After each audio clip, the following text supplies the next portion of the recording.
आज की theory class में हम आपको सिंगल डोर के रेफ्रिजरेटर में वायरिंग करना बताएंगे। सिंगल डोर के रेफ्रिजरेटर को कुछ लोग डीसी रेफ्रिजरेटर कहते हैं।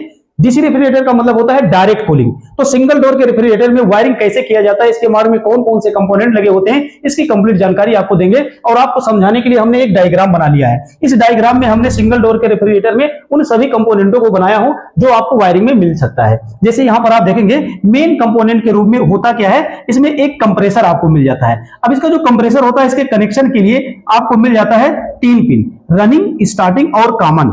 तो इसके रनिंग और स्टार्टिंग पिनों से लगाया जाता है पीटीसी। और कंप्रेसर को कार्य कराने के लिए देखेंगे इसके कॉमन पिन से लगा होता है ओवरलोड। और इसमें देखेंगे तो आपको एक थर्मोस्टेट मिल जाता है। थर्मोस्टेट जो इसका होता है, इसमें कनेक्शन के लिए आपको 2 पिन मिल जाता है। और इसी थर्मोस्टेट से देखेंगे तो यहाँ पर डोर स्विच का कनेक्शन किया गया है। तो ये जो डोर स्विच होता है, इसमें भी कनेक्शन के लिए 2 पिन मिल जाता है। जब गेट को आप खोलते हैं या बंद करते हैं तो ये लैंप जलता है और बंद होता है। और इस लैंप में भी आपको कनेक्शन के लिए 2 पिन मिल जाता है, या किसी रेफ्रिजरेटर में 2 वायर आपको मिल जाता है। अब इसकी वायरिंग कैसे करना है, तो आज आप ये जान लीजिए, किसी भी रेफ्रिजरेटर में या किसी भी उपकरण को चलाने के लिए जो लीड होती है, उसमें हम एसी सप्लाई देते हैं।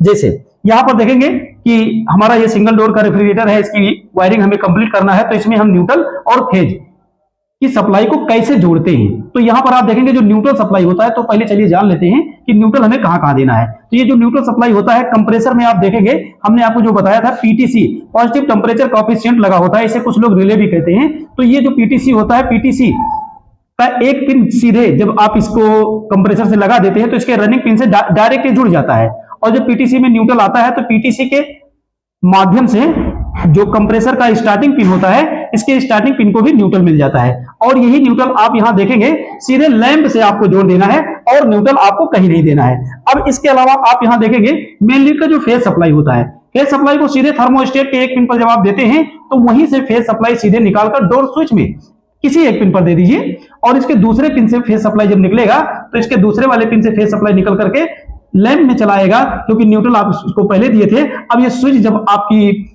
कार्य करेगी, जैसे गेट आप खोलेंगे बंद करेंगे तो ये लैंप आपका जलेगा और बंद होगा, क्योंकि स्विच कार्य करेगी। अब यहां पर देखेंगे जो फेज सप्लाई आपने थर्मोस्टेट को दिया था, थर्मोस्टेट जैसे आपका ऑन होगा, यानी फ्रिज को जब आप ऑन करते हैं तो ये फेज सप्लाई इसके दूसरे वाले पिन से निकलेगा, ओवरलोड में आएगा, और ओवरलोड से सप्लाई निकल करके कंप्रेसर के कॉमन पे आएगा और कंप्रेसर चलेगा।